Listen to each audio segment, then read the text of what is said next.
Buongiorno a tutti, bentrovati.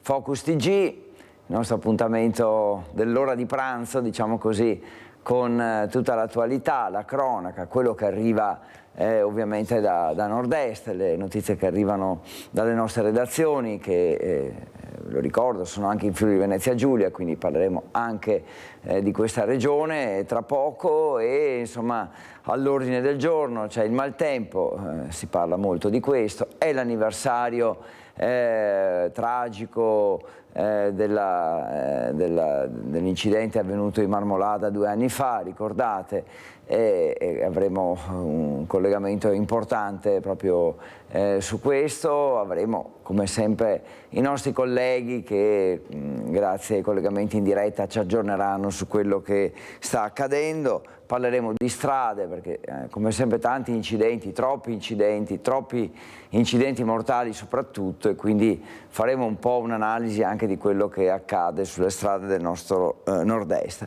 Il maltempo, dicevo, che è insomma un tema di grande attualità. Adesso le previsioni parlano di una seconda parte della settimana migliore dal punto di vista meteorologico, però nei giorni scorsi davvero ancora flagellato il nostro nord-est e Friuli Venezia Giulia compreso. Iniziamo proprio dal Friuli Venezia Giulia per andare un po' a vedere cosa è successo in queste ultime ore, in particolare nella zona di Udine, quindi medio e basso Friuli, con danni causati dal maltempo. Ieri più la zona dell'Alto Friuli, oggi vediamo cosa è successo invece nelle ultime ore nel medio e basso Friuli.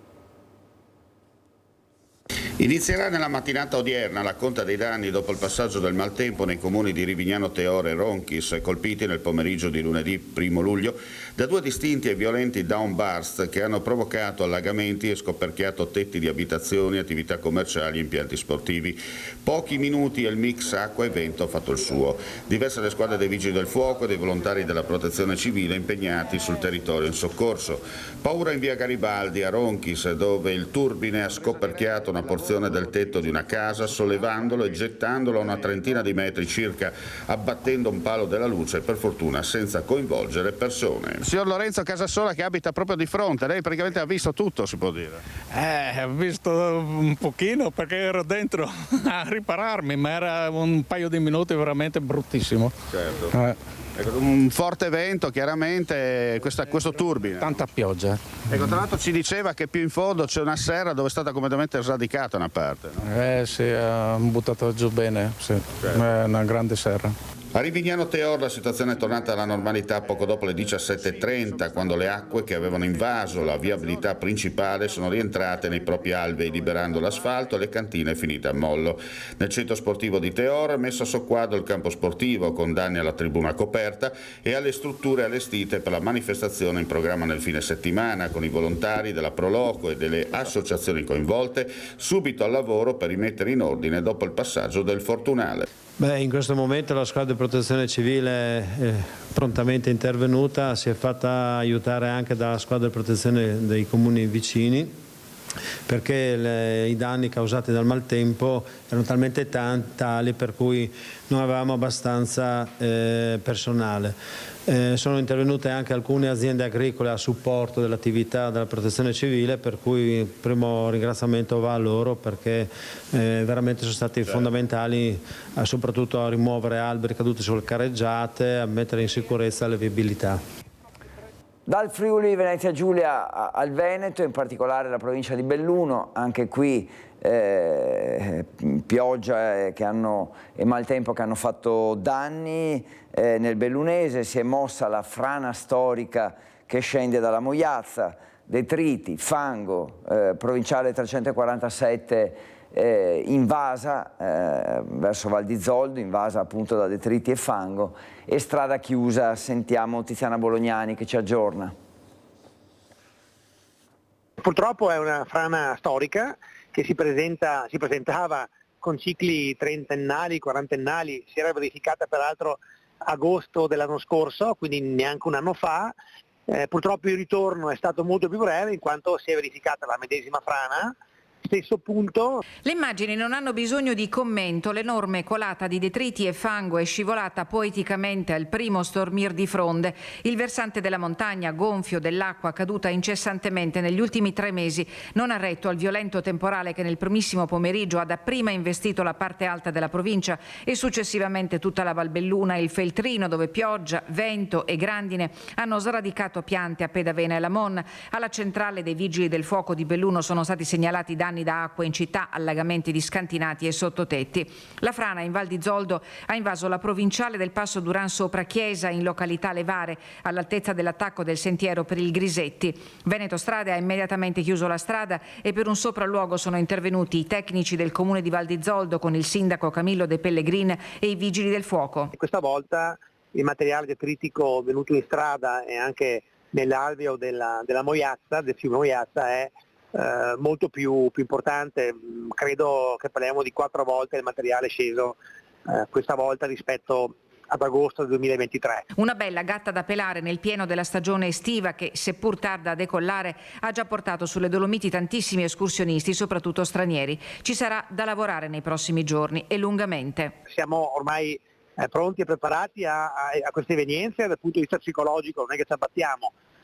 Adesso seguiranno naturalmente 3-4 giorni di chiusura della strada, sicuramente dovrà salire il geologo a verificare la tenuta del fronte e poi appunto la strada verrà ripulita, verranno presumo rifatte altre 2 vasche di contenimento come era avvenuto l'estate scorsa. De Pellegrin è in contatto con la Regione, nel pomeriggio un colloquio con l'assessore regionale Giampaolo Bottacin per capire quale tipo di interventi saranno necessari per mitigare il rischio. Non credo ce ne siano molti in realtà, perché qui parliamo di quantità di materiale che scende dalla montagna che sono talmente grandi che non riesco a immaginare così che opere si possano fare.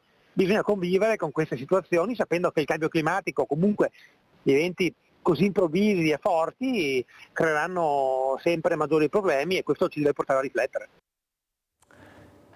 Questa è la situazione con il maltempo che torneremo a trattare, ce ne occuperemo ancora tra poco perché stanno arrivando continuamente aggiornamenti dai nostri colleghi.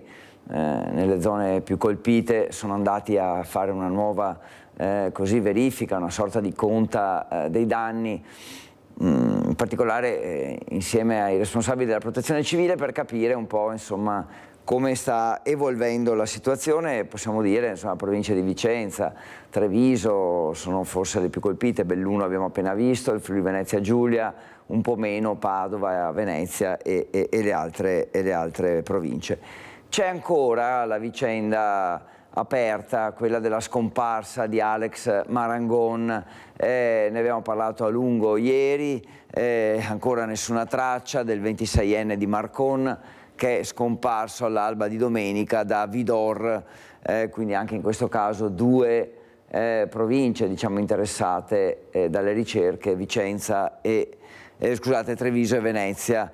Le lacrime di mamma Sabrina che insomma dice aiutateci a ritrovarlo, grandi dispiegamento di uomini, di mezzi appunto per cercare di trovare il ragazzo, le ricerche proseguono lungo il Piave e la novità è che oggi pomeriggio ci sarà un vertice in prefettura, un vertice per un po' capire come indirizzare le ricerche da ora in poi, cioè come riaggiornare, ecco, mettiamola così, i luoghi e le tecniche di ricerca del ragazzo scomparso. Ecco, queste sono altre foto che ci ha dato, che ha diffuso la famiglia.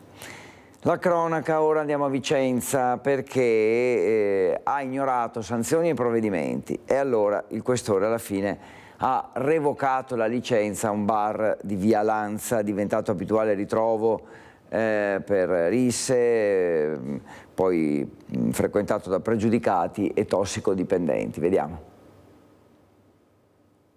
Licenza revocata. Per il bar Las Vegas di via Lanza il questore ha deciso di adottare il provvedimento di chiusura definitiva dell'esercizio commerciale a seguito dei gravi problemi di ordine pubblico più volte reiterati.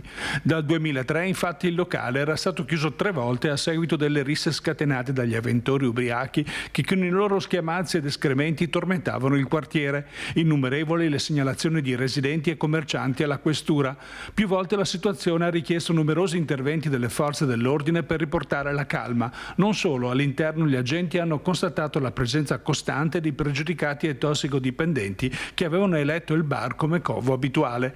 Gravi carenze igienico-sanitarie erano state inoltre riscontrate negli ambienti senza che mai venissero sanate. Insomma, un ambiente che nella valutazione del questore costituiva grave pregiudizio per l'ordine e la sicurezza pubblica della zona. Per questo ieri pomeriggio un equipaggio delle volanti ha posto i sigilli al locale. Revocata dunque la licenza al titolare che, nonostante le sanzioni irrogate, non aveva modificato il suo comportamento in spregio a qualsiasi provvedimento.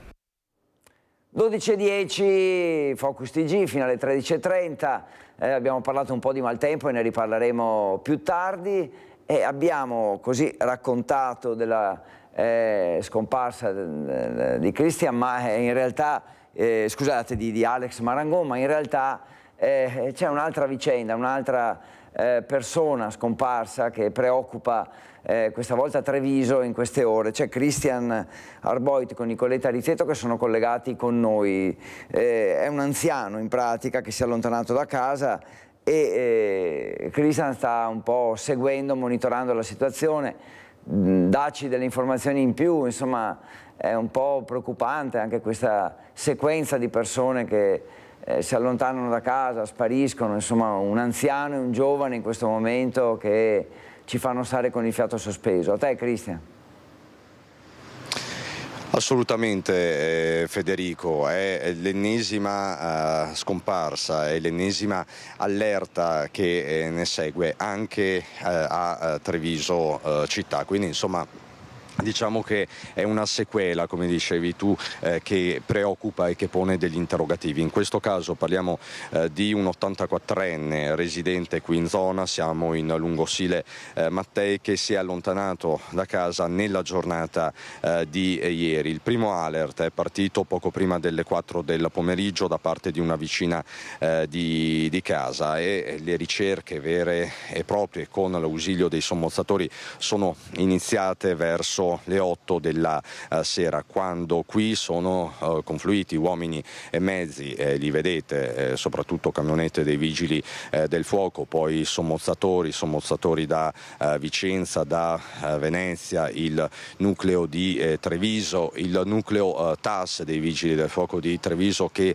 si occupa di setacciare, di validare sostanzialmente anche i segnali cellulari e quant'altro, tutto quello che può essere utile ai fini dell'indagine. Parliamo di un signore, di un uomo anziano di 84 anni affetto da diverse patologie. Al momento non ti do il nome per una questione di delicatezza, perché per l'appunto non si esclude il gesto estremo proprio per l'appunto derivante anche dalle condizioni di salute particolarmente precarie. Fatto sta che come vedi la mobilitazione è in corso, i sommozzatori in questo momento sono 200 metri a monte rispetto a questa zona, non si vedono, ovviamente stanno operando in profondità. Con i vigili del fuoco, con gli uomini della questura ci sono anche gli uomini e i mezzi della protezione civile di Treviso. Qui con me c'è Eric Zanata, che della protezione civile di Treviso è il vice coordinatore. Come stanno procedendo queste ricerche, Zanata? Noi stiamo procedendo in supporto naturalmente ai vigili del fuoco del comando di Treviso. Stiamo facendo praticamente da ieri sera il monitoraggio delle griglie e sgrigliatori delle centrali lungo il fiume Sile, e da stamattina abbiamo attivato una ricerca in superficie sia con personale a piedi che con unità cinofile per vedere se eventualmente questa persona si è sentita male o si è trovata in difficoltà nel percorso da casa qui o nelle vicinanze dell'abitazione, ma fino a questo momento non abbiamo avuto nessun riscontro positivo. Ecco, diciamo che le ricerche quindi proseguono senza sosta, c'è un dispiegamento notevole di forze. Sì, noi abbiamo parecchie squadre fuori, adesso stiamo facendo il cambio del turno e sicuramente adesso, non so, i vigili del fuoco, da quello che abbiamo capito, cercheranno di concentrarsi più su quella che è la ricerca fluviale, quindi noi faremo un po' di assistenza e sospenderemo anche, visto il caso in arrivo, anche per unità cinofile di attendere qualche ora e eventualmente riprendere nella serata. Ecco, diciamo che voi non state escludendo nessuna ipotesi. No, noi quando facciamo questo tipo di ricerche si cerca sempre di trovare la persona ancora viva, assolutamente, quindi per noi stiamo cercando una persona che è scomparsa e che si è allontanata da casa, quindi il nostro spirito di operazione è legato a questo. Senta Zanato, un'ultimissima domanda, poi chiaramente la libero perché è una giornata molto impegnativa per lei e per i suoi uomini. Ne parlava prima da studio Federico Fusetti, è un periodo in cui stiamo raccontando di tante persone scomparse e soprattutto qui nella zona del Trevigiano, anche Treviso città.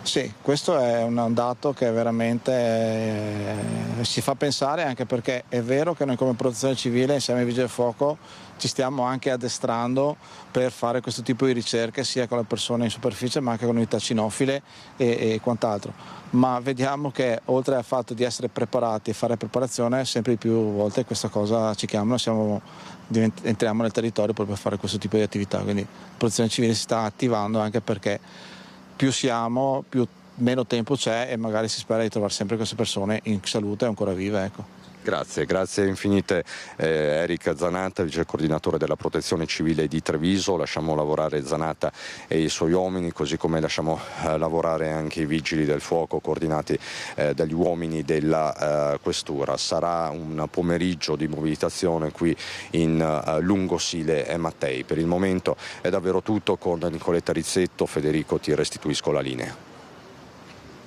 Grazie Cristian, grazie per quello che state facendo tu e Nicoletta Rizzetto, cioè cercando di aggiornarci il più possibile, tempo direi quasi reale, su queste ricerche, su questo anziano che ovviamente speriamo di trovare tutti sano e salvo grazie all'intervento, all'impegno della protezione civile, dei vigili del fuoco. Insomma, quando li vediamo all'opera ci si apre il cuore perché sappiamo anche quanto coinvolgimento emotivo, oltre che la professionalità che mettono in questo tipo di attività. Siamo in attesa di parlare di una ricorrenza molto importante che vi avevo anticipato prima, la tragedia della Marmolada. Prima però un po' di cronaca da Bassano, dove si è verificata a bordo di un treno una rissa e a quanto pare non è la prima volta che accade. Dalla discussione al diverbio alla rissa il passo è stato breve, il tempo di 2 fermate della linea ferroviaria fra Trento e Bassano. L'episodio, accaduto nel tardo pomeriggio di domenica 30, ha avuto come protagonisti 2 passeggeri che sono riusciti a dileguarsi prima dell'arrivo della polizia. È stata la capotreno in servizio ad allontanare gli altri presenti sul convoglio. Appena 2 giorni prima un altro viaggiatore molesto aveva creato disturbi tali da provocare ritardo al treno. Secondo quanto denuncia la Filt CGIL, l'assenza di scorte di polizia non riesce ad arginare un fenomeno sempre più frequente, specie con l'aumento dei flussi turistici che coinvolgono la Valsugana e la città di Bassano. Ecco, abbiamo poco fa parlato delle ricerche di Alex Marangon a Vidor. Vi ho detto che oggi pomeriggio ci sarà un vertice in prefettura. Abbiamo comunque un servizio della nostra collega della redazione di Treviso, Daniela Sizia, che fa un po' il riassunto. Ovviamente non è aggiornato proprio al momento in cui vi ho detto che ci sarà il vertice in prefettura, ma insomma fa un po' il punto della situazione, anche perché abbiamo seguito da vicino in questi giorni quello che stava accadendo, e allora andiamo un po' a fare, come dicevo, il punto di ciò che riguarda le ricerche di Alex. Chiunque avesse notizie o l'avesse visto, vi prego, aiutateci a trovarlo, non sappiamo più cosa fare. Non si smetterà mai di cercarlo. Non si smetterà mai di cercarlo, aiutateci tutti. Anche una piccola notizia avete visto da qualche parte, aiutateci. Noi confidiamo che qualcuno che era qua sappia qualcosa, che dica qualcosa, che anche in incognito, senza fare nome, in modo che capiamo cosa è successo. Sono ore di angoscia e disperazione, quelle di mamma Sabrina e della sorella Silvia, zia di Alex. Occhiali scuri, il volto stanco di chi non ha dormito. La madre del 26enne rimane lì, all'abbazia di Vidor, dove sabato notte il figlio ha partecipato ad una festa con una ventina di persone. Avrebbe dormito qui, ci racconta la donna, ed il cellulare, dal quale mai si separava, è stato trovato in camera. Parla di lui mentre le scende una lacrima. Brillante, amava la vita, gli piaceva girare il mondo, non sarebbe mai andato via così, non sarebbe mai andato via, no. Intanto continuano serrate le ricerche di Alex, una zona impervia, questa ci spiegano i vigili del fuoco, molte le criticità. Sono i diruppi a nord della zona che sono molto scoscesi e molto ripidi. Lì ci sono delle calate in mezzo alla vegetazione, ai rovi, per cui c'è necessità di personale qualificato. Scandagliato anche il Piave fino alle chiuse di Nervesa della Battaglia. Qua il Piave è abbastanza traditore, si lo sa benissimo, perché l'acqua da 30 centimetri passa anche a 1 metro di profondità.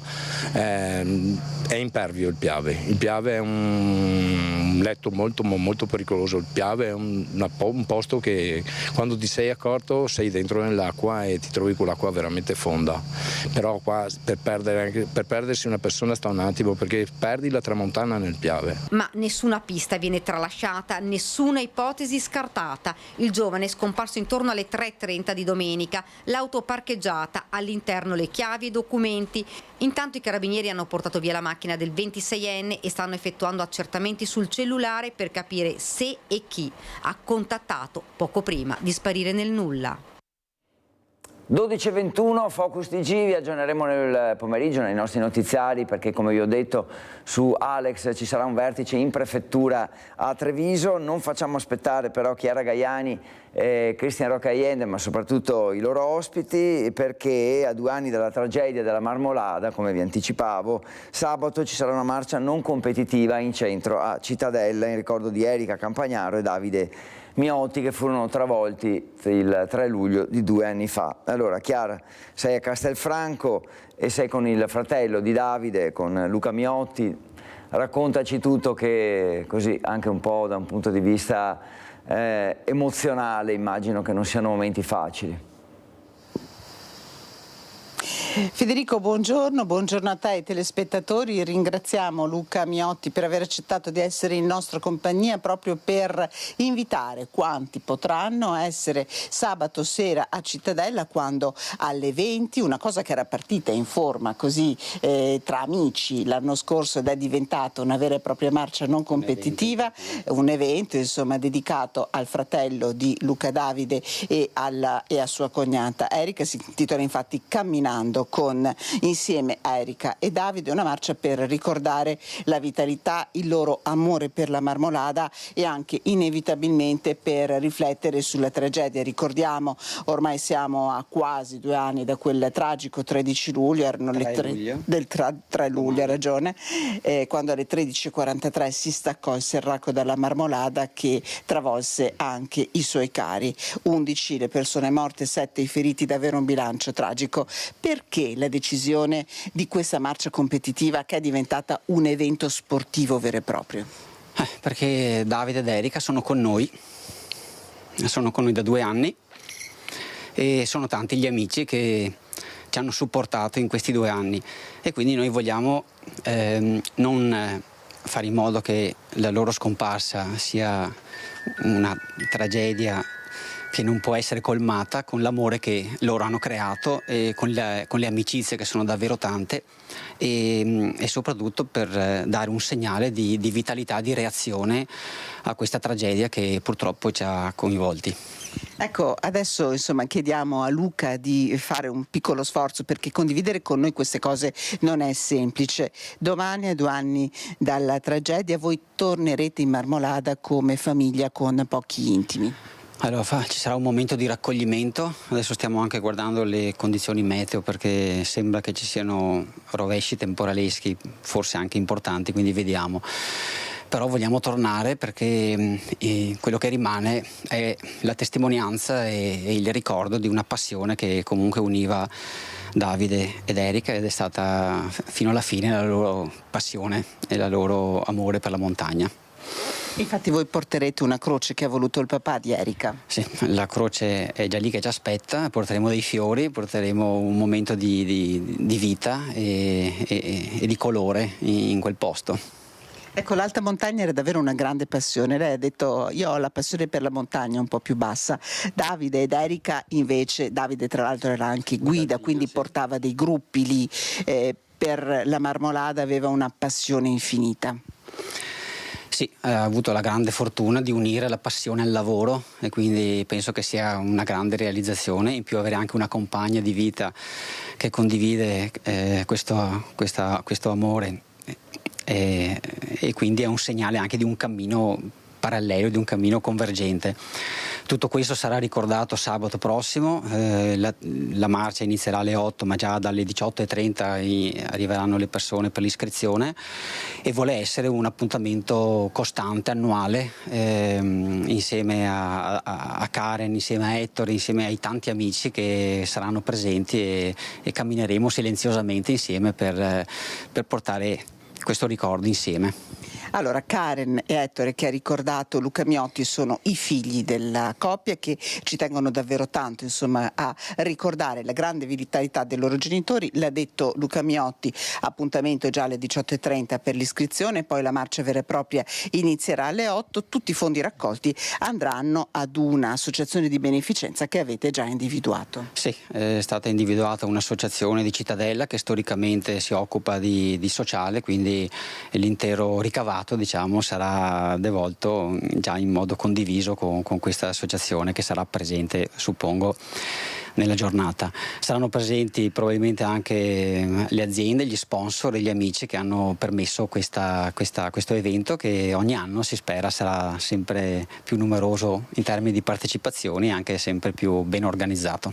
Bene, allora ringraziamo Luca Miotti, ringrazio anche il collega Cristian Roccaiende per la collaborazione tecnica. Da Castelfranco Veneto la linea può tornare allo studio.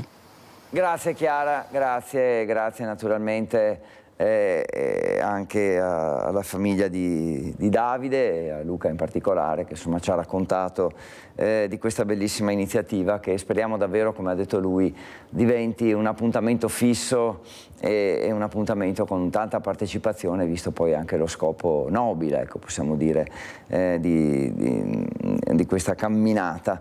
E ci spostiamo nel Vicentino perché in realtà c'è una certa preoccupazione che c'era già stata e c'è tuttora nell'altopiano, ma insomma più in generale adesso nel Vicentino, perché è l'allarme legato ai lupi, alle predazioni dei lupi. Infatti i sindaci dei comuni montani e delle unioni montane sono stati convocati in provincia dal prefetto, alla presenza anche del prefetto, per capire come diciamo, si può intervenire, qual è la strada che si può seguire. Allora per noi, per capire un po' quali sono state le somme tirate in questo incontro, ci sono Luisa Bertini e il nostro Simone Squarcina insieme al presidente della provincia Andrea Nardin. A te Luisa. Lupi e predazioni nel Vicentino, un vero e proprio allarme con numeri preoccupanti e in crescita. Oggi in corso una riunione qui in provincia con il presidente della provincia, con il prefetto, in cui sono stati convocati tutti i sindaci dei comuni interessati da questo fenomeno. Ecco, che cosa emerge anche in termini numerici? Quello che emerge è innanzitutto una volontà delle istituzioni provinciali, appunto Prefettura e Provincia di Vicenza, di occuparsi di questo tema. Stiamo parlando di un fenomeno che è in crescita e che interessa sempre più comunità, sempre più cittadini, ma soprattutto allevatori e agricoltori. Quindi la volontà di trovare delle soluzioni che difficilmente potranno arrivare a livello provinciale, ma sicuramente facendo squadra e facendo capire il forte disagio e anche il danno che la comunità vicentina in questo momento sta subendo, si può possa poi ottenere un risultato o comunque aprire un'interlocuzione con gli organi superiori. Parliamo di oltre 100 predazioni all'anno e più o meno quest'anno il numero è sicuramente teso a confermarsi, se non ad aumentare. È un interessamento anche di quelle che sono oramai i centri abitati. Circa oltre 20 comuni sono interessati da predazioni, quindi a significare un interesse che va oltre il singolo comune, oltre la singola comunità, ma oramai interessa ampie fasce dell'opinione pubblica. Fasce dell'opinione pubblica in termini di privati, in termini di agricoltori, in termini di aziende e anche di cittadini che ovviamente temono questa presenza. Assolutamente sì, nel momento in cui il fenomeno emerge come danno economico all'agricoltura, però non dobbiamo dimenticare anche altri effetti. Pensiamo alla difficoltà poi di queste attività agricole di rimanere in alta montagna e quindi a temi anche indiretti di dissesto idrogeologico che il mancato mantenimento di queste aree provoca.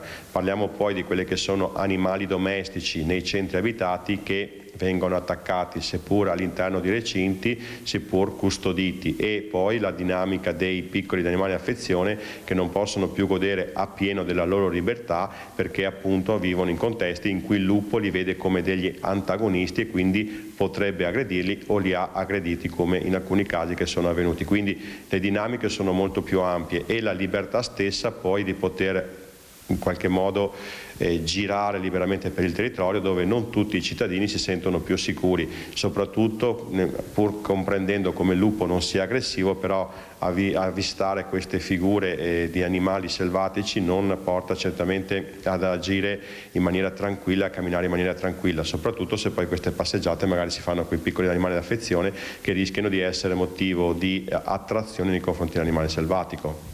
Ecco, quindi avete sentito numeri in crescita a cui oggi si tenta anche di trovare una soluzione con il dialogo, attraverso il dialogo anche con i primi cittadini dei territori interessati. Intanto io ringrazio il Presidente della Provincia, Andrea Nardin. Grazie a Luisa Bertini, grazie a Simone Squarcina e grazie naturalmente al Presidente della Provincia di Vicenza. 12:31.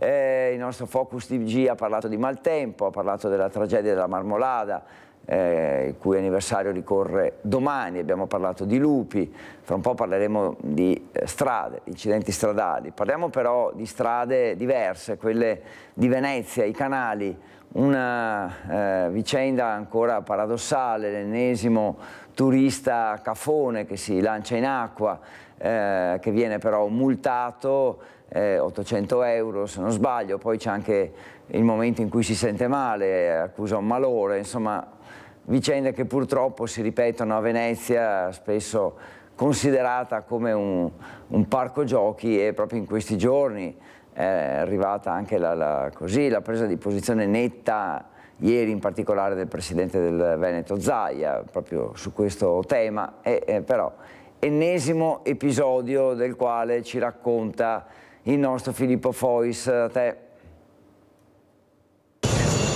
Venezia è affollatissima, come sempre con l'arrivo dell'estate sono tanti turisti che vengono in città e noi siamo con l'assessore al commercio Sebastiano Costalonga. Tra tanti turisti c'è anche chi non si comporta bene, è il cosiddetto turismo cafone, viene definito così.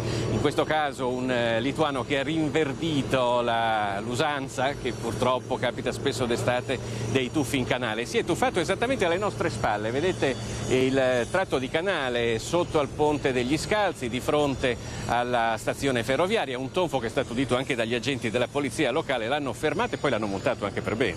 Eh sì, sono circa 800 euro di multa più altri 100 per il DASPO, perché è stato fatto il DASPO, e quindi insomma per fortuna sono intervenuti subito anche per la sicurezza della persona, perché purtroppo l'alcol, il caldo, il sole che batte in testa con queste persone ormai qua a Venezia è un disastro, e che rischiava anche di essere messo sotto magari da qualche mezzo che passava, quindi veramente sono persone stupide che vengono a Venezia e purtroppo Venezia fa tanto richiama e fa clamore, quindi molto probabilmente qualcuno viene anche spinto per andare a finire sui social, altre cose, quindi insomma dobbiamo lottare con queste queste persone così stupide che vengono a Venezia. Ecco, che non fosse nel pieno possesso, forse le sue facoltà mentali, da quello che abbiamo, cioè nel senso buono del termine, nel senso che forse era alterato anche da alcolici, si è sentito male, poi era in mutande, è stato allontanato. Ha fatto una congestione, hanno detto, è stato portato in pronto soccorso con congestione. Senta, proprio qua vicino a noi c'è il pannello contributo accesso alla città, questo è uno dei varchi poi per entrare a Venezia durante il fine settimana. È un metodo che sta funzionando anche per questi casi, ha dato una scrematura, come la vedete in comune? Ma la cosa che io vedo passando, intanto c'è più controllo proprio nelle zone di ingresso della città e quindi questo controllo comunque aiuta sicuramente a bloccare queste persone, però è logico che la polizia non può essere dappertutto, c'è gente che fa di tutto qui a Venezia, è difficile seguirli. Cioè, lei è assessore al commercio e Venezia credo abbia 2000 forse tra bar e ristoranti, ci sono state delle novità anche per quello che riguarda la movida notturna? Beh, noi abbiamo fatto un grossissimo provvedimento, il primo a livello nazionale, abbiamo fatto sedere al tavolo sia le associazioni di categoria che le associazioni che difendono i cittadini che vogliono dormire. Abbiamo trovato un provvedimento, un equilibrio corretto tra appunto chi vuole dormire e chi vuole lavorare, perché è giusto che insomma le due cose viaggino assieme. Abbiamo fatto un provvedimento che è stato recepito in maniera corretta, dicono già la polizia municipale che sta dando i suoi frutti, quindi insomma noi siamo veramente contenti di aver riproposto il provvedimento con qualche accorgimento, perché la gente non può più consumare la bibita dopo una certa ora fuori dal plateatico e fuori dal locale, quindi la gente che si metteva per strada sotto le finestre con le bibite in mano non possono più stare, quindi i cittadini riescono a dormire. Naturalmente non è facile perché Venezia, come dicevamo, è affollatissima, è una grande città dal punto di vista non solo per tutti i turisti, tutte le persone che vengono a lavorare, per cui insomma è un compito quello che deve superare il comune, insomma non facile. La città viva deve rimanere viva, cioè, noi abbiamo il compito di tenere la città viva dove ci possa essere divertimento, e però ci devono essere dei limiti. E noi abbiamo fatto una norma che poi, dicevo, è la prima a livello nazionale, perché noi facciamo la chiusura alle ore 2 del locale, 1:30 non si può più dare da bere. Sono norme che vanno al di fuori delle norme nazionali, perché la legge Bersani sul libero mercato e la Monti per il libero orario non dà limiti di orario alle attività. Quindi è un freno, ma è stato capito anche dai gestori, perché noi abbiamo voluto tenerli insieme, perché logicamente o hai un esercito e lo mettiamo tutto a Venezia, e non è questo il caso, o ci vuole la collaborazione di entrambi, lavorare bene, in maniera corretta, e tutti quanti sono contenti. Colpire chi si comporta male, questo è l'obiettivo. Come è successo appunto dopo a questo turista lituano che è stato allontanato anche con un DASPO da Venezia, dove per ora è tutto. Grazie a Filippo Fois, grazie all'assessore al commercio di Venezia. Allora, altro episodio di turismo cafone, come viene definito, poi i controlli ci sono, però in effetti molto sta anche all'educazione, al buonsenso dei turisti. La cronaca che ci riporta a Treviso, in provincia di Treviso, perché i ladri, anzi i rapinatori, hanno fatto irruzione nella casa di due anziani coniugi, aggredendo un'amica di famiglia, serata da incubo a Caselle di Altivole. I rapinatori, uno è minorenne, sono stati subito arrestati in flagranza dai carabinieri di Castelfranco. Intorno alle 20 di sabato sera è giunta una chiamata al 112 da parte di una donna di Caselle di Altivole che ha segnalato che all'interno della casa dei vicini c'erano dei ladri che si stavano aggirando con un coltello in mano. Questa l'immagine che fa scattare la mobilitazione dei carabinieri di Castelfranco, che nel giro di pochi minuti riescono a catturare i delinquenti sulla provinciale tra Caselle di Altivole e Vallà di Riese. Si tratta di un 29enne e un 17enne originari della provincia di Milano, entrambi italiani e noti alle forze dell'ordine anche a nord-est. I due si stavano allontanando dall'abitazione appena colpita a bordo di una Kia grigia, peraltro già segnalata come sospetta nei giorni precedenti. Nel veicolo vengono trovati trovati guanti, berretti e arnesi per lo scasso. Anche attraverso le prime testimonianze e le immagini delle telecamere si sta presto a riavvolgere il nastro. La rapina alle 19:30 in questa casa di via Colombera a Caselle, dentro marito e moglie, lui 95 anni, lei 85,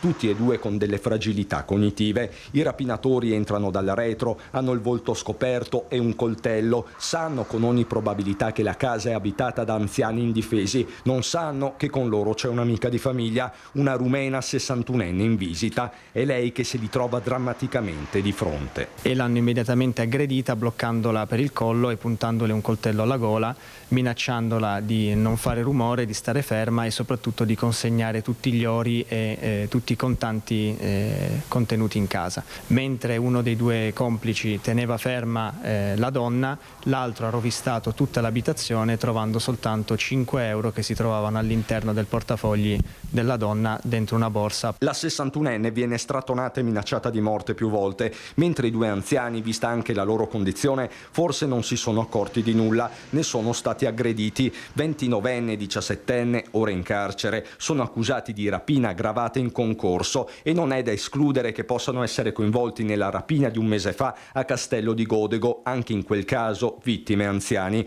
Ogni dettaglio a questo punto può essere utile. Ci tengo a sottolineare che senza chiamata immediata e precisa al 112 sarebbe stato molto difficile intercettare questi rapinatori, quindi un grazie alle persone che hanno fatto queste segnalazioni con grande senso civico e grande lucidità.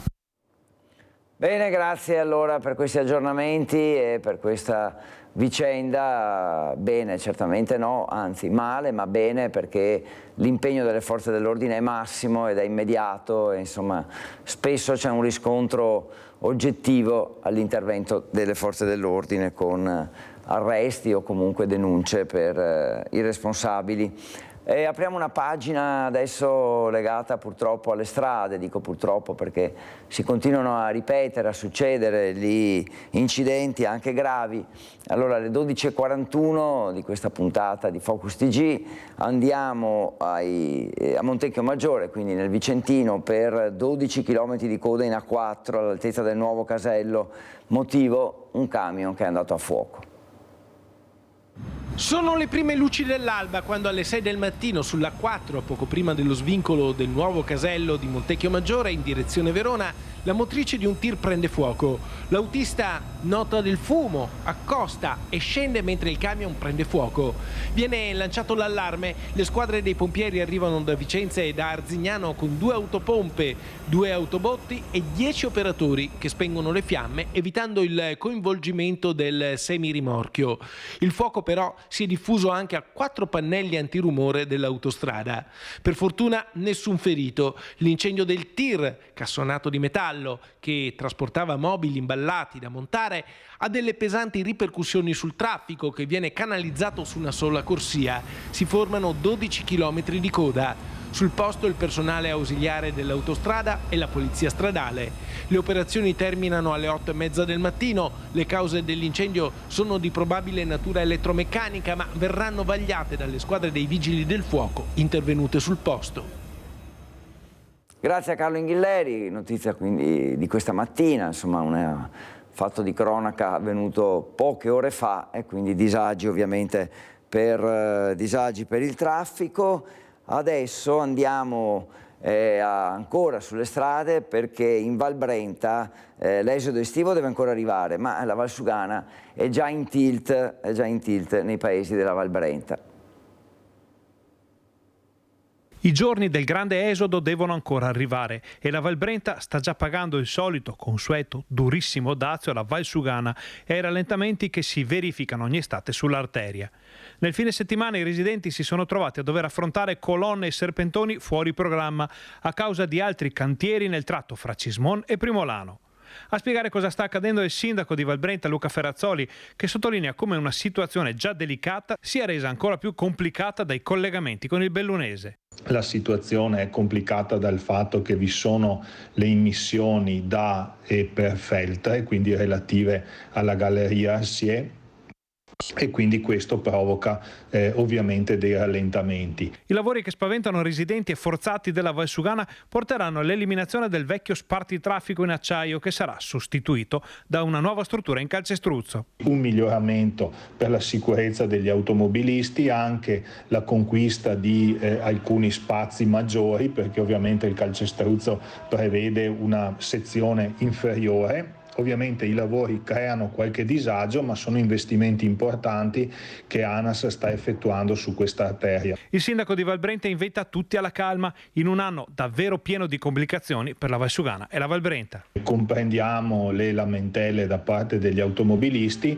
ovviamente questo è un intervento che viene posto in essere da ANAS, ma è un intervento che noi attendiamo da tempo, perché è un miglioramento significativo della sicurezza stradale. Ancora molte notizie che vengono dalle strade, poi proseguiamo con questa nostra serie di servizi di cronaca, una parentesi importante perché analizziamo quello che sta accadendo, in particolare dopo l'ultimo incidente mortale che è avvenuto a Codevigo, di cui vi parleremo tra poco. Il bilancio si aggiorna di settimana in settimana ed è un bilancio davvero drammatico. Allora ci colleghiamo in diretta con Francesco Rattai e Federico Cibotto, che sono nella sede di Padova dell'ACI, l'Automobile Club Italia. Allora facciamo un po' il punto della situazione, tante domande che vengono spontanee. Francesco, a te la linea, falle tutte al tuo ospite, prego. Certo Federico, il mio ospite, lo vedete con me, è il presidente dell'ACI di Padova. Siamo qua appunto perché c'è stato questo incidente nel fine settimana ed è, pensate, il quinto incidente in quel tratto di strada in 43 giorni. È veramente qualcosa che stupisce e preoccupa allo stesso tempo. Presidente Borotto, quali sono le strade più pericolose? La Romea è una di queste? La Romea sicuramente e la Milano-Venezia, la A4 sicuramente. Dico che è drammatico quello che sta succedendo. La Romea soprattutto non è più in grado di gestire l'intensità del traffico che si scarica quotidianamente sulla Romea. Se poi guardiamo i weekend e guardiamo il periodo primaverile, estivo, autunnale, lì è un dramma. Andrebbero modificate sicuramente queste arterie, parlo ovviamente della Romea e di alcune strade statali. L'ANAS ci deve mettere mano, Veneto Strade ci devono mettere mano, perché lì non si può andare avanti così. Il carico di veicoli che si scarica è inimmaginabile, creando lungaggini e code infinite. Questo è il motivo dell'ultimo incidente. Entrambi i due veicoli, e parlo del motociclista e dello scooterista, si sono scontrati perché hanno superato la colonna che era ferma, eccetera, eccetera, e poi è avvenuto questo drammatico incidente dove ha trovato la morte il motociclista. Peraltro una morte atroce, neanche istantanea, quindi un qualche cosa veramente di grave, di molto grave. Io credo... Cosa si può fare? Sì, credo che lo spartitraffico in centrostrada, vanno allargate le corsie, raddoppiate le corsie per ogni senso di marcia, lì vanno fatti degli interventi radicali. Nell'immediato che cosa possiamo fare? Limitare la velocità. La velocità noi lì la limitiamo soltanto con un intervento prefettizio, un intervento del prefetto, a fronte di una relazione della Polizia Stradale. Credo sia giunto il momento affinché tutte le istituzioni si mettano attorno a un tavolo analizzando i dati che abbiamo e inserendo quegli autovelox omologati che servono per ridurre l'eccessiva velocità. Se fosse... Autovelox che devono anche registrare la velocità delle moto e degli scooter. Certo, assolutamente, chi è in strada viene registrato con l'autovelox. Parlo di autovelox omologati rifacendomi all'ultima sentenza della Corte di Cassazione, che è stata precisa e anche analitica nel sentenziare le varie differenze che ci sono. Tra l'altro io sono un fautore nel continuare a dire che più della metà dei velox che abbiamo in giro sono inutili e servono solo per far cassa. In alcuni punti invece servono e sono necessari. Lì credo che debba esserci, forse anche più di uno, da ambo le parti della strada, quindi in tutte e due le direzioni, ma soprattutto va potenziata la strada. È inimmaginabile che noi impieghiamo ore per fare 15 o 20 chilometri, 10 chilometri, questo non è concepibile. Poi succedono queste cose. Ovviamente l'altra grande preoccupazione che abbiamo è la A4 per ovvi motivi, perché l'autostrada A4 scarica e trasporta verso est e verso ovest una quantità, una mole di veicoli inimmaginabili, e poi la città. In città non abbiamo realtà così pericolose, però se guardiamo le statistiche degli incidenti abbiamo molti incidenti, anche alcuni gravi, anche alcuni mortali, perché in città si scaricano, una città di 310.000 abitanti, si scaricano quotidianamente per tutti i servizi per chi ci lavora in città 600.000 veicoli tra entrata e uscita mattina e sera, quindi non sono pochi. Anche qui in città alcuni accorgimenti andrebbero fatti. Credo i tempi siano maturi per meditare su questo e soprattutto per agire velocemente e tentare in qualche maniera, per quanto possibile, di risolvere il problema e di salvare delle vite umane. È un bollettino di guerra, è peggio di una guerra per certi aspetti, e così non può più andare avanti sicuramente. Ecco, se penso alla provincia di Padova, penso anche alla Monselice Mare, però allargando lo sguardo a tutta la regione ci sono altre arterie, per esempio quelle che portano al mare, verso Jesolo, verso i Lidi, sono tutte strade che per certi periodi dell'anno diventano frequentatissime. Ecco, ma quali sono anche le cause di questi incidenti? Perché la velocità, lo abbiamo detto, però da quello che possiamo vedere noi c'è anche molta distrazione in giro e purtroppo anche persone che si mettono al volante non nelle condizioni idonee. Cosa si può fare per questo? Abbiamo molteplici motivi per cui succedono. La velocità sicuramente, ma non è l'unica. Abbiamo il problema dell'abuso di sostanze di alcol e di stupefacenti, abbiamo la distrazione, il telefonino, abbiamo diverse realtà. Serve sicuramente, come posso dire, sicuramente formazione, scuola, educazione stradale, senso civico, serve sicuramente una legislazione anche chiara e ferma in materia. Per esempio, io da sempre sostengo il fatto che tutti i rinnovi patenti debbano essere effettuati con il certificato anamnestico del medico di base, come si faceva fino a qualche anno fa. Fino a 10-15 anni fa si faceva, dove il medico di base certifica l'idoneità o meno degli automobilisti. A quel punto l'ufficiale medico sanitario, presso le nostre strutture degli Automobile Club, presso le autoscuole, dove sono presenti presso le ASL, sanno perfettamente i medici se possono rinnovare o non rinnovare le patenti. Certo che la realtà, la fascia giovanile che abusa di alcol e di droghe è incredibile. Io non ho dati aggiornatissimi, ma non vorrei essere nei panni di un prefetto quando lunedì mattina rientra in ufficio e si ritrova sulla scrivania decine o qualche centinaia di sospensioni patenti perché sono stati fermati i ragazzi per abuso di alcol e di stupefacenti dalle forze di polizia. Questa è la realtà che viviamo oggi. Ecco, quindi un doppio intervento sia di formazione e prevenzione, ma anche una rigidità nei controlli e un pugno di ferro contro quelli che sono i comportamenti non idonei alla guida. Ecco, le faccio un'ultima domanda. Si è parlato molto in questi mesi di Fleximan, per molti è diventato un supereroe buono, per altri un supereroe cattivo.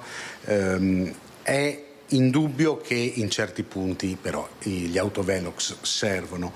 Le chiedo, serve una revisione di quella che è il posizionamento dei velox, degli autovelox sulle strade? Assolutamente sì, e condanno ovviamente l'atto di Flexime. Non è questa la maniera affinché a livello istituzionale si risolva il problema. Le maniere sono altre, va fatta non solo una mappatura, va fatta una verifica con i dati ufficiali, una verifica se in quel punto, in quella precisa situazione ci può stare o meno non solo l'autovelox ma anche il velox, quello non omologato, eccetera. Certo è che su tanti aspetti e su tante realtà lo vediamo, quei velox, soprattutto quelli non omologati che vanno per la maggiore, dove i comuni li possono installare senza l'autorizzazione del prefetto e senza ovviamente la relazione della polizia stradale, qualche sospetto c'è che servano per far cassa, questo sì. Se poi per esempio, facciamo un esempio anche molto concreto, se noi utilizziamo e abbiamo un velox di quelli omologati perché abbiamo un rettilineo di 2-3 km dove c'è un limite di 90 all'ora e abbiamo un incrocio che si interseca con una superstrada, con una strada a scorrimento veloce, lì sicuramente serve.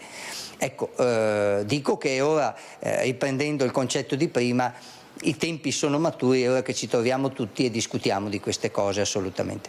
Ecco, molto chiaro il Presidente Borotto, che ringraziamo per averci fatto compagnia, come ringraziamo Federico Cibotto per l'assistenza tecnica. Federico, non so se hai delle domande, io ti restituisco comunque la linea. Francesco, bene così, grazie al tuo ospite, a Federico Cibotto. Avete citato l'incidente di Codevigo, andiamo a vedere cosa è successo, perché Valentina Visentin ci racconta di questo ennesimo incidente mortale lungo la statale Romea.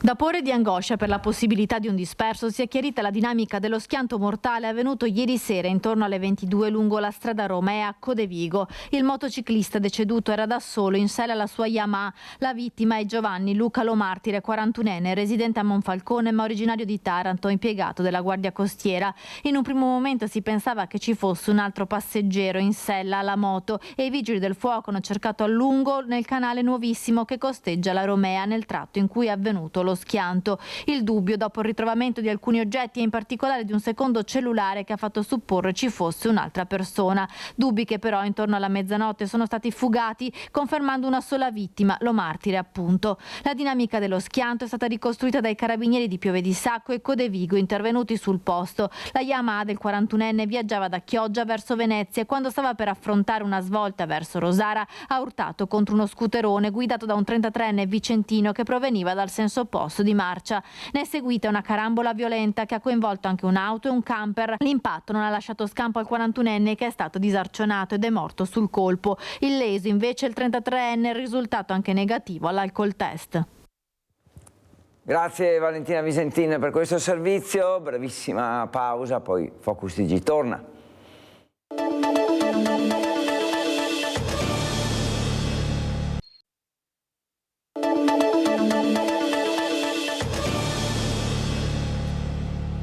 In punto, Focus TG, ancora mezz'ora di compagnia con voi e abbiamo parlato di Maltempo in apertura, una pagina che ci ha portato in Friuli Venezia Giulia e nel Bellunese.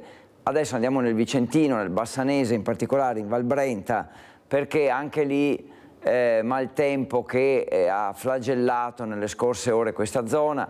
Facciamo il punto della situazione con Mirko Cavallini. Siamo in pieno centro a Cismon del Grappa, in via dei Gerard. Alle mie spalle c'è una delle strade strette che caratterizzano questa località di montagna. Ieri a metà pomeriggio qui c'era un torrente in piena praticamente. L'acqua è arrivata in questa casa che è alla mia sinistra. Altra acqua però entrava dalla strada principale che è via Vittorio Veneto. Qui abita una famiglia di origine ucraina che è qui da 4 anni. Veronica ci racconta cosa è successo ieri. Ieri c'era una grandinata, un sacco di acqua, tutto scendeva dappertutto, cioè non c'era nessun buco da dove non usciva l'acqua. Io e mia cognata ci siamo accorti che era pochissima, dopo qualche minuto si è alzata subito perché veniva un sacco di acqua. E eravate anche giù al piano terra? Sì, eravamo più al piano terra perché praticamente stavamo cucinando. E ci siamo accorti, no? Io pensavo tipo, ma non fa niente, si è alzato un pochino. Dopo sto correndo da mio padre, corro di nuovo giù, tutto entra in cucina. E quindi siete salite al piano superiore? No. Dovevamo tutto tirare dalla cucina, se no faceva più danni. Tuo padre ha messo in funzione una pompa per portare via l'acqua, poi sono arrivati i vigili del fuoco, perché questa non è la prima volta che succede. No, non è la prima volta, perché 4 anni fa sono venuti comunque perché era primi giorni di quando siamo trasferiti qua e comunque c'era grandinata, c'era un sacco di acqua e noi non sapevamo che succede questa cosa qua e quindi i nostri vicini di casa ci hanno aiutato. Avete anche messo i sacchi di sabbia? Sì, anche questo ci ha aiutato i nostri precedenti. Sì. Avete avuto paura? No, paura no, perché ormai è già la seconda volta, quindi eravamo più preparati. Questo è il racconto di Veronica. I vigili del fuoco intervenuti da Bassano sono intervenuti a loro volta con le autopompe, circa mezz'ora di intervento per liberare il piano più basso dell'abitazione. Non è stato l'unico punto critico qui in località Cismon del Grappa, come ci spiega l'assessore alla protezione civile Alberto Cavalli. Nel tardo pomeriggio di ieri il nostro comune è stato interessato da un evento climatico particolarmente intenso che ha colpito in particolar modo la parte a nord, l'abitato di Cismon del Grappa e di Collicello. Abbiamo avuto un paio di abitazioni allagate, sul posto sono intervenuti i vigili del fuoco di Bassano del Grappa che hanno risolto la situazione lavorando per un paio d'ore. Sulla strada comunale Val Gadena un paio di frane provocate da valli laterali che hanno scaricato il materiale appunto sull'asse stradale sono state poi risolte, liberate da una ditta privata incaricata dal comune di Valtrenta. Questa mattina con i tecnici del servizio forestale regionale ci siamo attivati subito per fare un sopralluogo su tutte quelle valli laterali che hanno scaricato del materiale in modo da pianificare la pulizia e la sistemazione di queste valli appunto. Purtroppo sappiamo che sono eventi che possono capitare su tutto il territorio regionale, ormai sono all'ordine del giorno e quindi noi cerchiamo di fare il possibile per mantenere quanto più in sicurezza il nostro territorio. Grazie a Mirko Cavallin per questo contributo da Cismon del Grappa. La cronaca ci riporta a Padova grazie alle telecamere di videosorveglianza e al lavoro investigativo della polizia. Fermati 2 giovani accusati di una rapina in piazza Duomo, proprio a Padova. Vi facciamo tanto male, tirate fuori tutto, vogliamo tutti i soldi, vi tagliamo. Queste le frasi con cui un 18enne italiano e un 15enne irregolare sul territorio nazionale hanno minacciato 2 giovani in piazza Duomo a Padova lo scorso 27 aprile. Si sono passati anche un dito lungo il collo mimando il taglio della gola e mettendo le mani in tasca come se volessero prendere dei coltelli. I 2 hanno strappato inoltre di mano il casco ad uno dei 2 rapinati e hanno colpito la visiera dell'altro. Bottino 50 euro. I 2 rapinatori hanno fatto anche un giro per le piazze con il motorino di uno dei 2 rapinati. Pensavano di averla fatta franca, ma i poliziotti della squadra mobile hanno incrociato le immagini delle telecamere comunali con i profili social di alcuni giovanissimi già noti alle forze dell'ordine. Gli agenti, mostrando alcuni profili alle vittime, sono riusciti a risalire ai 2 autori della rapina. Il più adulto dei 2, il 18enne, è ben noto alla polizia, già sotto processo al Tribunale dei minorenni di Venezia per aver 3 anni fa, quando era ancora minorenne, aggredito e minacciato di morte un altro giovane. Il febbraio scorso, controllato al Parco Santa Rita di Padova, era stato sorpreso dagli agenti della squadra mobile in possesso di un coltello a serramanico. Il questore di Padova lo aveva per questo ritenuto socialmente pericoloso, emettendo nei suoi confronti un avviso orale. Dopo questo ulteriore episodio ne ha disposto il divieto di ritorno nel comune di Padova per 4 anni. Entrambi i rapinatori sono stati denunciati. Adesso andiamo a Venezia, parliamo del contrasto al commercio abusivo grazie a un'operazione fra Guardia di Finanza e Polizia Locale di Venezia. Sentiamo. Nel mese di giugno la Polizia Locale di Venezia e la Guardia di Finanza hanno collaborato in 4 servizi congiunti per contrastare il commercio itinerante abusivo nel centro storico della città. Le zone coinvolte sono state Calle Larga 22 marzo, Piazza San Marco, Molo, Riva degli Schiavoni e Riva San Biasio, fino a Riva Sette Martiri nei sestrieri di San Marco e Castello. Sono stati individuati alcuni soggetti di etnia africana che vendono merci a terra e in modo itinerante come braccialetti e cinture. Durante questi servizi sono stati identificati 2 soggetti extracomunitari nei confronti dei quali sono state adottate misure amministrative e verifiche relative alle norme sull'immigrazione. L'assessore alla sicurezza Elisabetta Pesce ha sottolineato l'efficacia delle operazioni nel prevenire vendite abusive e garantire il rispetto delle regole del decoro cittadino. L'azione congiunta rappresenta un impegno per mantenere la massima legalità e preservare la qualità dei prodotti venduti a Venezia. Adesso, approfittando della presenza della base americana Ederle a Vicenza, parliamo di questa notizia. Forse ancora non è stata, veicolata a dovere, ma le basi americane in Europa hanno, credo tutte, avuto un innalzamento del livello di allerta. Il comando statunitense ha innalzato il livello di vigilanza per il pericolo terrorismo, una direttiva che ovviamente è stata inviata anche alle basi di Vicenza.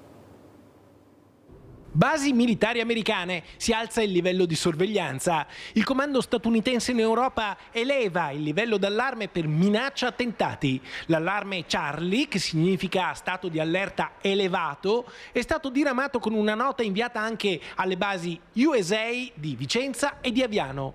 Uno stato di allerta che verrebbe applicato quando potrebbero esserci minacce imminenti. Un'allerta che coinvolge anche la caserma Ederle e il Daldin. Per questo viene sollecitata una stretta vigilanza nei centri nevralgici delle forze americane, in stretto contatto con le forze armate e di polizia dei governi in cui si trovano le basi statunitensi. Adesso andiamo a Trieste perché si sta preparando la città ai grandi eventi che compongono la settimana sociale dei cattolici. Il palco in Piazza Unità è in allestimento per ospitare la messa del Papa. Domenica 7 luglio, mercoledì, poi è il giorno del presidente Sergio Mattarella. Operai al lavoro per allestire i quasi 60 metri di palco che ospiterà l'intervento di Papa Francesco domenica prossima. La settimana sociale dei cattolici, la 50ª edizione, che verrà inaugurata dal Presidente della Repubblica Sergio Mattarella mercoledì e che culminerà appunto con la visita di Papa Francesco. Questa sarà l'occasione anche per consegnare proprio al Pontefice il primo sigillo d'oro della città. Conclusosi il frenetico weekend che ha visto le delegazioni del G7 Istruzione protagoniste a Trieste, è già tempo di prepararsi per i prossimi eventi. Piazza Unità è tutto un cantiere, operai al lavoro per ultimare la struttura sulla quale Papa Francesco, per la prima volta a Trieste, officerà la messa e reciterà l'Angelus domenicale. Più di 8.000 posti a sedere in Piazza Unità per assistere alla concelebrazione eucaristica, ma si stima che i presenti saranno molti di più. La settimana sociale dei cattolici vedrà la presenza di 900 delegati di diocesi e associazioni associazioni provenienti da tutta Italia che si confronteranno su molteplici tematiche. Al cuore della democrazia, recita lo slogan apparso da giorni attorno al palco. E Trieste, città simbolo perché crocevia di cultura e popoli, è sempre più al centro dei grandi eventi. Mano a mano che passano le ore in avvicinamento a questi appuntamenti verranno definite anche le disposizioni alla viabilità. Inizia una settimana particolarmente impegnativa, sia anche per i cittadini, direi, visto anche il posizionamento dei veicoli, i divieti di sosta e tutto. Ricordo appunto in questo frangente che già dalle 19 di domani partono, fino a cessate esigenze di mercoledì, intanto per quanto riguarda la visita del Presidente, partono i divieti di sosta in via Mercato Vecchio, Orologio, Squaro Vecchio, Pozzo del Mare e anche poi dalle 20 di domani fino a cessate esigenze di mercoledì 3 anche Riva 3 novembre, dal Canal Grande al Molo Audace. Poi ci saranno i vari divieti di transito e tutto dalle ore, questo però dalle ore 12 di mercoledì 3 luglio, sempre nella zona di Riva Mandrachio, Rive, poi verrà detto più dettagliatamente magari nei collegamenti anche di domani. E su questa vicenda, cioè su questo appuntamento importantissimo con la visita del Presidente della Repubblica e Papa Francesco, sentiamo il sindaco di Trieste. Sindaco di Piazza, dopo il G7 istruzione arrivano nell'ordine Mattarella, che insomma è quasi un triestino acquisito, e domenica il grande appuntamento con Papa Francesco. E mi fa piacere che dici di Mattarella, che è una persona straordinaria con cui abbiamo fatto delle cose meravigliose. Non potremo mai dimenticare la mano nella mano col presidente Pahor a Basovica, alla foiba, e anche dai fucilati sloveni e croati. E per quanto riguarda poi domenica, insomma, l'arrivo del Santo Padre mi fa molto piacere per la mia città. Credo che non abbiamo mai avuto una visibilità come in questo momento per Trieste. Siamo pieni di navi, pieni di turisti, pieni di tutto, e al sindaco non può che far piacere questo. Sindaco, tra l'altro al Papa verrà consegnato un sigillo molto particolare. Però. Sì, non ho mai consegnato, l'abbiamo nel cassetto, c'è un sigillo dorato. E allora l'arrivo di Sua Santità si merita un sigillo particolare, gli do questo sigillo dorato. Che tra l'altro è la prima volta che accade. Esatto, è la prima volta che consegno questo sigillo in 20 anni che faccio il sindaco da queste parti. Che cosa significa il Papa in Piazza Unità, nel cuore di Trieste? Beh, sicuramente un'emozione, sicuramente, ripeto, grande visibilità per la città, ci saranno decine di migliaia di persone, insomma l'arrivo di Sua Santità è un evento per la nostra città. Credo che l'ultima volta è successo nel 92, qualcosa di simile, per cui per la mia città è un evento, e l'arrivo anche del Presidente Mattarella mi fa molto piacere perché lui è molto attaccato alla nostra città, abbiamo un bellissimo rapporto e questo naturalmente, lo torno a ripetere, non può che far piacere al sindaco. E quindi appuntamento mercoledì con Mattarella e domenica con il Santo Padre a Trieste. Brevissima pausa, poi l'ultima parte di Focus TG.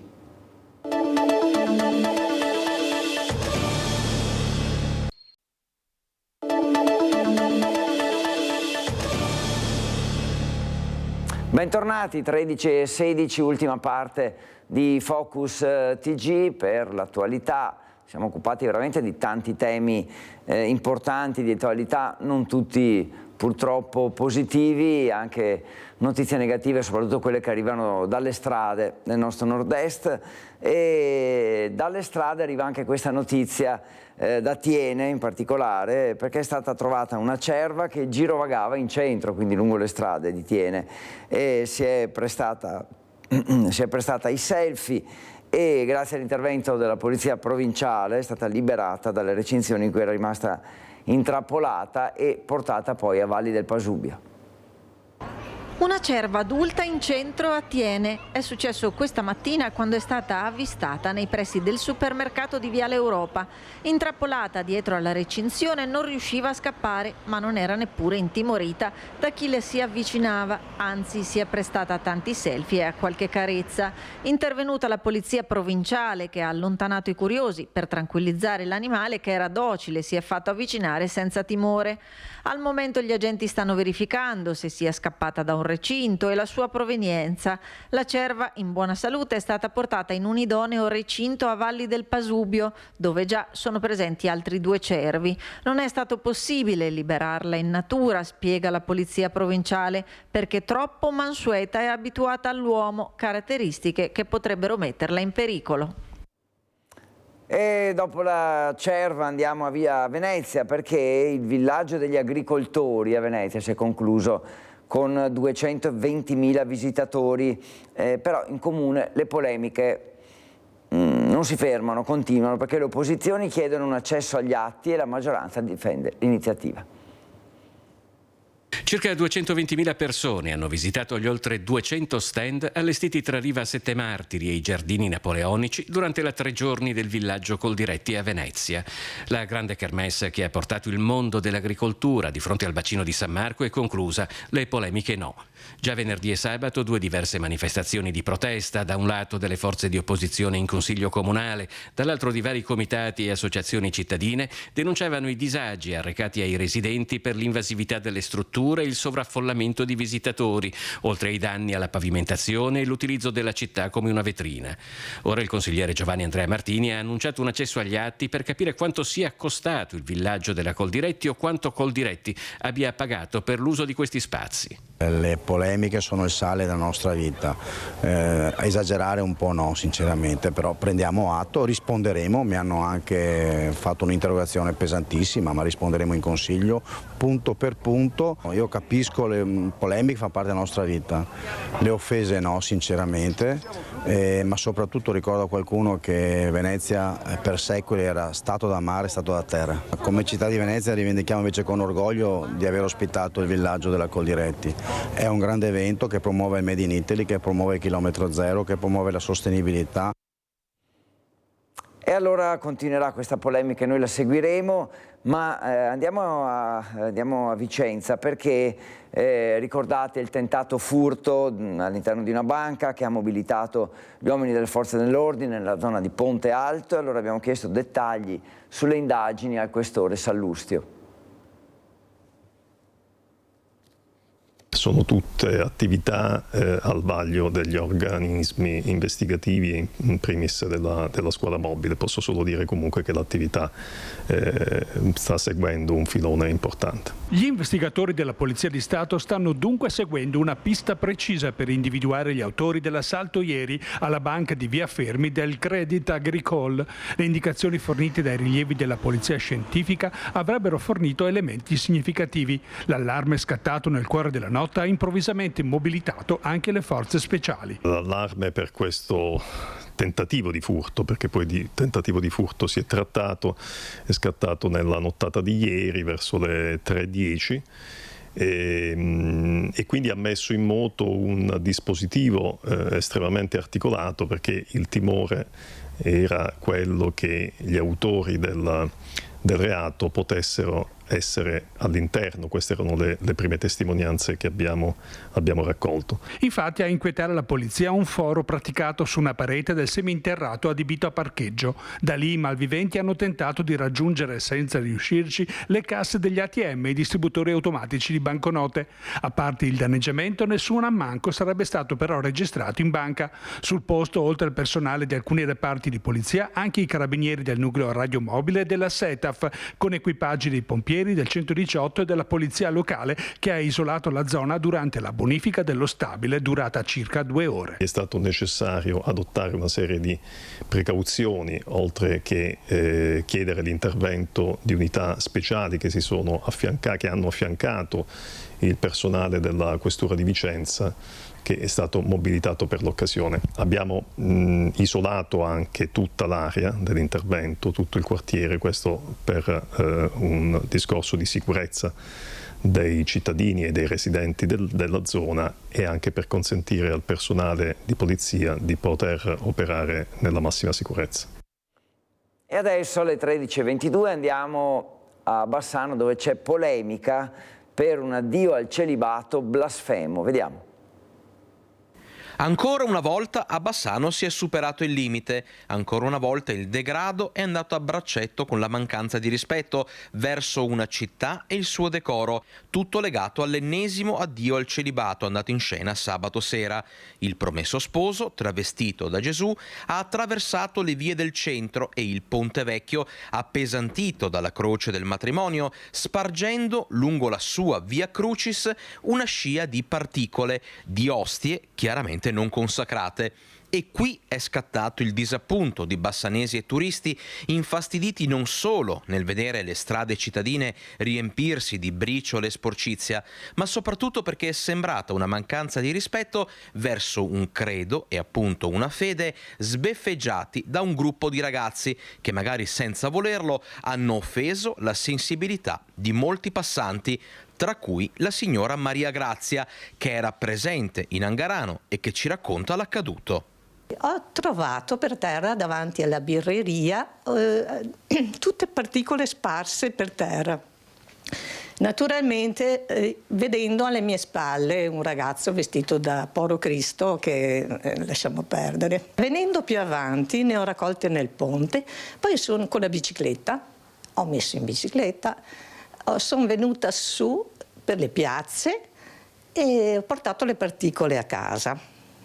Ho chiamato Rete Veneta, ho scritto il messaggio, poi sono tornata ma a piedi per in cerca del ragazzo però. E sono andata al ponte e ho trovato queste due gentilissime carabiniere e mi hanno addirittura aiutata a raccogliere le particole che erano per terra sul ponte. E la memoria dei bassanesi, di fronte all'ennesimo addio al celibato sopra le righe, torna ai tanti, troppi episodi che in passato si sono verificati, come nell'occasione di quel promesso sposo di Este finito nei guai dopo aver gironzolato in città dentro una cuccia per cani, o per altri episodi tamarri, qualcuno anche blasfemo, in netta contraddizione con il regolamento di polizia urbana. Scene di degrado e di eccessi come questa di sabato sera continuano dunque a lasciare dietro di sé una scia, oltre che di particole, anche di polemiche. E grazie ad Alex Giuliano per questo servizio. Adesso andiamo a Venezia. Si avvicina infatti la data dei 4 concerti in Piazza San Marco. La città, dopo la visita di Papa Francesco, ha già sperimentato un modello vincente per eventi selezionati e di grande qualità. La grande musica si appresta a tornare tra pochi giorni in Piazza San Marco a Venezia, una prova importante anche per la tenuta in ordine della città. Mavera, braccio operativo del comune, ha già creato e collaudato un modello vincente che è pronta a replicare. La soluzione di creare un'unica struttura sotto la stretta sorveglianza del comune, realizzata appunto da Vela in rapporto con le autorità, sovrintendenza, prefettura e quant'altro, si sta rivelando feconda e positiva, perché anche il controllo sui lavori, gli allestimenti, la gestione della piazza, la sicurezza è concentrato e tutto. Poi ogni artista svilupperà il suo progetto spettacolare e da quanto mi risulta anche il ticketing, che poi è gestito da ogni singolo artista, noi non entriamo nelle vendite. In Piazza San Marco, lo ricordiamo, il 4 luglio ci sarà l'esibizione del Loro, il 5 e 6 luglio i Pooh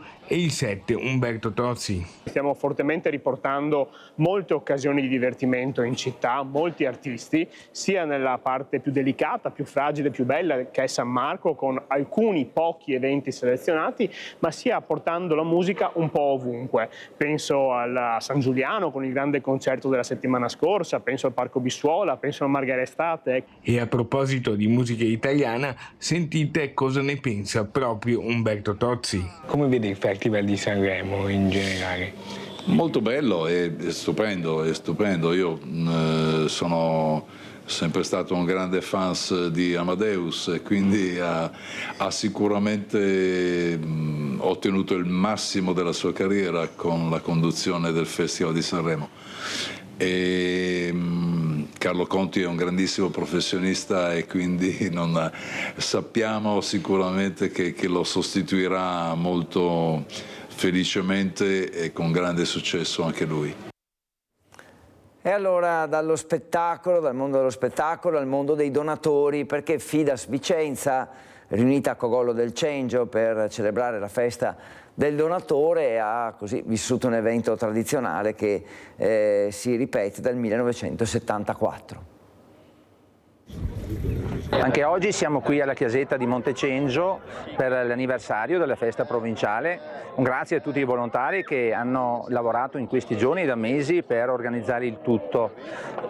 Quest'anno ricorrono i 50 anni dall'inaugurazione della chiesetta, quindi è un motivo anche di orgoglio e qui va il grazie in particolare al gruppo di Cogollo del Cengio che da tantissimi anni tiene la manutenzione, fa manutenzione a questa chiesetta. Erano centinaia i donatori di sangue della Fidas che si sono radunati nella chiesetta del Montecengio per rinnovare l'importante promessa del dono, un atto di convinta generosità che unisce cittadini di tutte le estrazioni sociali ed età, un modo per rinsaldare il senso comunitario d'appartenenza e rispondere uniti alle richieste sempre pressanti del sistema trasfusionale nazionale, nonostante le criticità registrate anche a Vicenza nei centri di raccolta. Criticità dovute sia alla carenza ormai cronica di medici che alle difficoltà riscontrate dal nuovo sistema informatico per fissare gli appuntamenti attraverso un'app sperimentale testata dalla Regione Veneto con un progetto pilota. Una giornata proficua anche per pianificare le prossime iniziative, volte soprattutto a spronare i donatori più giovani. La Fides nazionale verrà a Vicenza, stiamo trovando una location per un tema importante che potrebbe essere relativo al sistema sangue in Italia, quindi abbiamo anche questo onore di avere il Presidente nazionale con tutto il direttivo nazionale. Poi abbiamo il gruppo giovani che è gestito benissimo da Davide, che ha già dei grandi progetti per il dopoferie, quindi saremo presenti in molte manifestazioni anche in contemporanea, quindi significa che alle spalle abbiamo una grande forza che sono i nostri volontari, i nostri donatori, le nostre donatrici. E siamo arrivati alla fine di questa puntata di Focus TG. Grazie per averci seguito, naturalmente ci troviamo domani a mezzogiorno, intanto buon proseguimento con i programmi di Rete Veneta, rimanete con noi anche per tutto il pomeriggio naturalmente.